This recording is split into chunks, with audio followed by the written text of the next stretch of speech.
3 questions you need to answer if you need to sell your house fast. Let's get into it.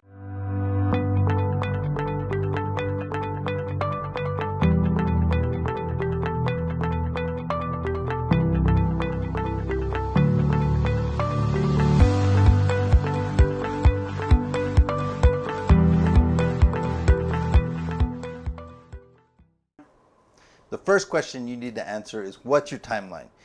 Are you making mortgage payments that you can only handle for so long?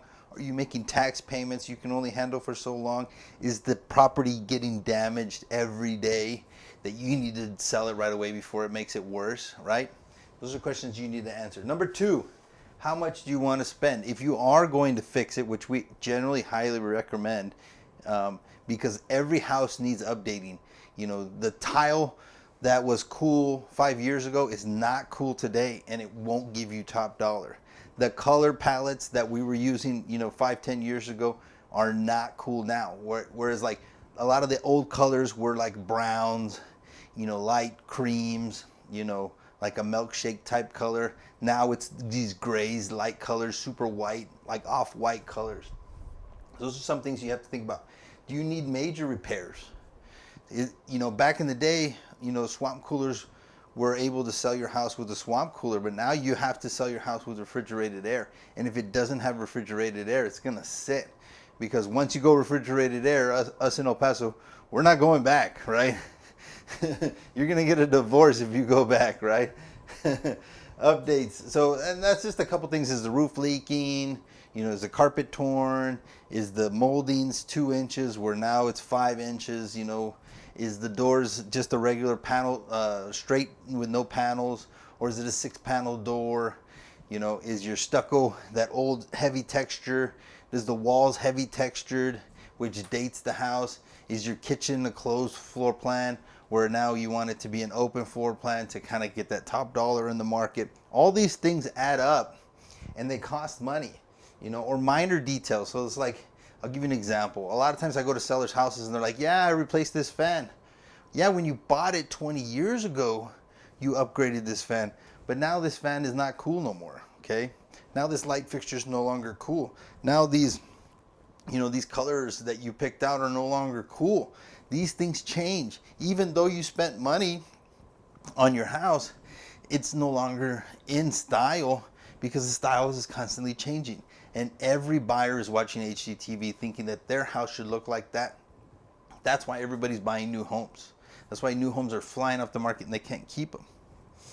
So payments, mortgages, upkeep on the yard, cleaning and stuff like that, especially if it's a vacant house, right? If you're moving or something like that, you're gonna have to keep that up, cleaning. Even if you're on the market, you have to declutter your house.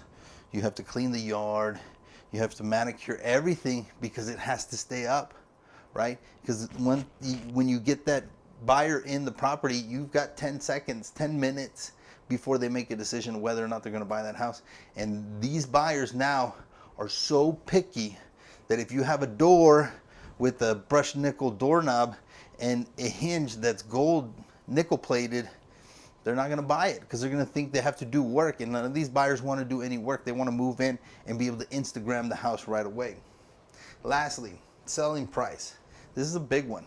A lot of buyers believe that their house is worth more money than it actually is. Let's be honest, okay?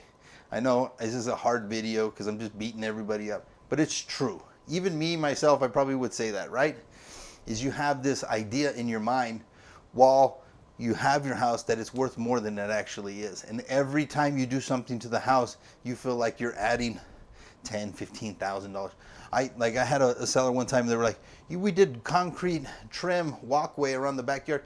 It costed me $3 grand, so it's probably added 10 grand to the value. It's like, it doesn't work that way. It just doesn't work that way, okay? So you have to know what the dollar is, and it has to be an unbiased viewpoint. How do you usually get that? Through your realtors and actually through the market, right? Nobody truly knows what the value of a property is until they put it on the market and somebody looks at it and says, I will pay you this amount of money.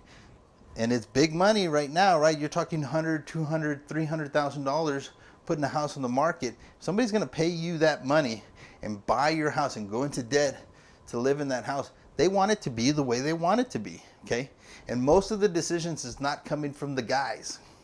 It's coming from the women, and they're very specific on what they want, okay? Because they're gonna live in that house, build a family, so on and so forth. So a lot of times you never really truly know what the market price of that is, especially if you're not in the game. If you're not in the business of selling houses, buying houses, if you bought and sold maybe 2 houses in your lifetime, you truly have no idea what the market value of your house is, right? Even me, I do it every day. I'll walk into a house and sometimes I'm like, I have no idea what the price of the value of this house is. It's rare, but it happens, okay? Because maybe it has a unique floor plan. It's not germane to the area. It was built after the area was developed. It has, you know, some like a what they call a tri-level, and the rest of the area is single level. One's got a view, one doesn't have a view. All these things play into, you know, a converted garage, right? Those are big ones. You add square footage, or you take away square footage, or convert square footage. All these things change your values. So really, you have to know what you're doing if you're going to put it on the market. Now, if you don't want to deal with any of that stuff, you can call us today, and I'll go to your house. I'll give you my viewpoint, unbiased. I'll tell you what I think the value of the property is, if you fixed it, how much it would cost to fix it, if you sell it as is, how much it would sell for, and if you sold it to me, how much I would pay you right on the spot. You know, obviously, I'm not going to go there with a shoebox, okay, full of cash, right? We're going to close at a title company and do all that stuff, but I'll make an offer, a written offer on the spot, and see if you like it. And if you do, we'll go forward. If not, no harm, no foul, and you got some information. So that's it for today. I hope you learned a little bit. It's a big issue. I know it's a tough video, but I always believe that the truth will set you free. The more information that you have, you can make a better decision for you and for your family. Thank you guys so much. We'll see you on the next one.